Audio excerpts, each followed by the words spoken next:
O üstə nə arsan, nə insən? Heç nə qaqa, telefon gəlir, suya düşür. Deməli, ustaya getməyə ehtiyac yoxdur, nə edirsiniz? Yəni, bir qəpiksiz suya düşən telefonu necə təmir eləmək olar?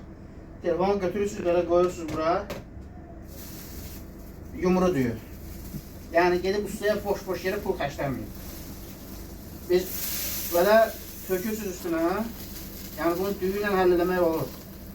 Hər bir ustanın vitrinin altına baxsan, mütləq 2 kilo düyü olmalıdır. Onu gizlədirlər sizdən. Yəni bu sirdir, yəni bunu deyirəm mən. Suya düşən telefonu ustalar adətən belə düzəldir və sizə demir onu. Tökdünüz telefonun üstünə. Belə qəşəng. Oldu düylü telefon. İndi nə edirsiniz? Bunu qoyursunuz bir qırağa, 1-2 gün, 3 gün gözləyirsiniz. Gözləyəndən sonra görəsiniz ki, düyü nəmi çəkibdir, düyü nəmli olub, aş olub ki. Telefonu çıxardırsınız. Yəni boş verib ustalara pul xərcləməyin də. Telefonu çıxardırsınız, açırsınız, görürsünüz, açılmır. Yəni buradan bir bax olmur da. Çünki düyü ilə telefon düzələn şeydir.